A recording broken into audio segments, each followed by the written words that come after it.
Zdravo! U ovom videu ćemo obraditi 6 modela prodaje na Amazonu. Ja sam Dragan Zindović i hajde da vidimo koji su to modeli. Pod 1. Arbitraža. Pod terminom arbitraža podrazumeva se kupovina robe na jednoj platformi i prodaja na drugoj. Naravno, uz zaradu. Postoje dve vrste arbitraže. Prva je retail arbitraža, a druga online arbitraža. Pod retail arbitražom podrazumeva se fizički odlazak u radnju, kupovina proizvoda, a zatim prodaja tih proizvoda dalje na Amazonu. Online arbitraža je isto to, samo što ovaj put ne odlazite u radnju fizički, već sve obavljate na svom računaru preko interneta. Ovo je dobar model da uz niska ulaganja upoznate sistem. Na koji način se šalje roba u magazin, na koji način se prodaje roba, na koji način se postavljaju slike, na koji način se postavljaju opisi, kako se reklamira i tako dalje. Ovaj model ne preporučujem dugoročno. I jako je bitno da se upoznate sa pravilima Amazona pre nego što počnete da radite na ovaj način. U suprotnom, postoji velika verovatnoća da će vam nalog biti blokiran ukoliko to ne učinite. 2. Veleprodaja. U pitanju je kupovina veće količine brendiranih proizvoda koje dalje prodajete komadno kroz maloprodaju, odnosno Amazon. Roba se kupuje od distributera ili nakupca na veliko. U ovom modelu poslovanja na velikom broju proizvoda ćete imati visoku konkurenciju. Veliki broj prodavaca se odlučuje baš za ovaj model. Ukoliko se odlučite za ovaj model poslovanja, obavezno tražite dozvolu od brenda da prodajete na Amazonu. Šta više, to bi trebalo da vam bude prvi zahtev ka distributeru. Obzirom da se kupuje na više, samim tim potrebna su i veće ulaganja. 3. Dropshipping. Ovaj termin podrazumeva da nemate fizički dodir sa robom. U ovom modelu nabavku, skladištenje kao i isporuku krajnjem kupcu prepuštate nekom drugom. Praktično u ovom modelu poslovanja vi ste prodajni agent. Kako su skoro svi koraci van vaših ruku, postoji velika verovatnoća da će nešto poći po zlu. Ovakav model je dozvoljen na Amazonu, ali uz određena pravila. Veoma je bitno da se upoznate sa tim pravilima pre nego što koristite ovaj model. U suprotnom, vaš nalog će biti blokiran. Pazite veoma ukoliko se odlučite na ovaj model poslovanja. 4. Private label. Private label ili privatna robna marka podrazumeva da sami kreirate svoj brend i svoje proizvode.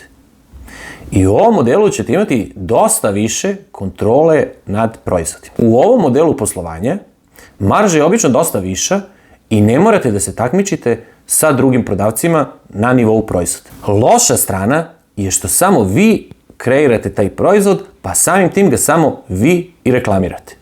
I to zahteva dosta više sredstva za reklamiranje. Pod opcija ovog modela bi bio white label i to podrazumeva da na već gotov proizvod vi postavite svoj logo, odnosno branding. Rizik ovakvog modela poslovanja je što se identičan proizvod može pojaviti kod drugog prodavca pod drugim brendom.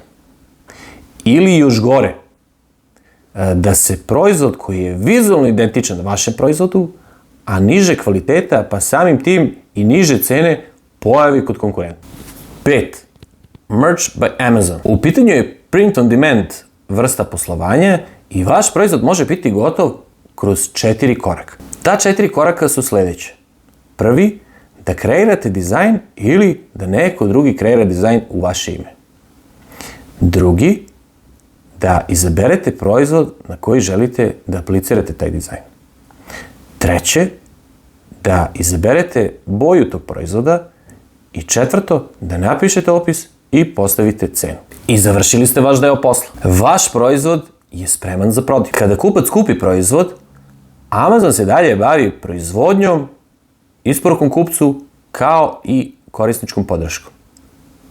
Nije potrebno da ulažete u lager u ovakvom modelu poslovanja, a od Amazona ćete dobiti vaš procenat od prodaje. Za slučaj da izaberete ovakav model poslovanja, potencijalni problemi mogu biti trademark i copyright. Dosta ljudi smatra da su trademark i copyright isto, ali to naravno nije slučaj. Trademark je logo, fraza ili dizajn koji je zaštićen u ovlašćenom registru. Ukoliko poslujete na više tržišta, najverovatnije će biti neophodno da na svakom posebno registrujete svoj trademark. Copyright je umetničko, književno ili intelektualno delo, kao što su romani, filmovi, softverski kod, fotografije i slike koje su originalne i postoje u opipljivom mediju kao što su papir, platno, film ili digitalni mediji. Pravila za copyright su različita na različitim tržištima. Obično je pravilo da copyright nije neophodno registrovati, a da važi još minimum 20 godina od kreiranja.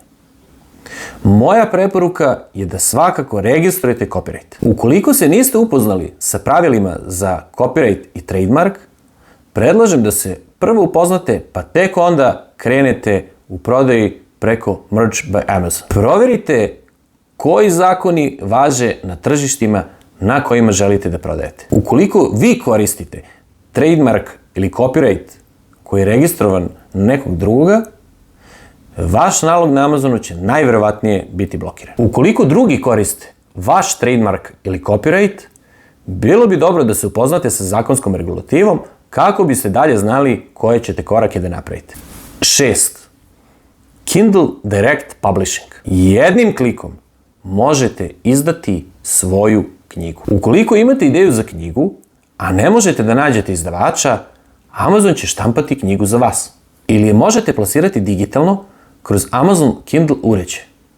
Za 72 sata vaša knjiga može biti na svim stranama sveta. Neki ljudi smatraju da je knjiga 50 nijansi sive postala izuzetno popularna najviše zahvaljujući Amazonu. I došli smo na kraj ovog videa. Vidimo se u sljedećem. Ćao!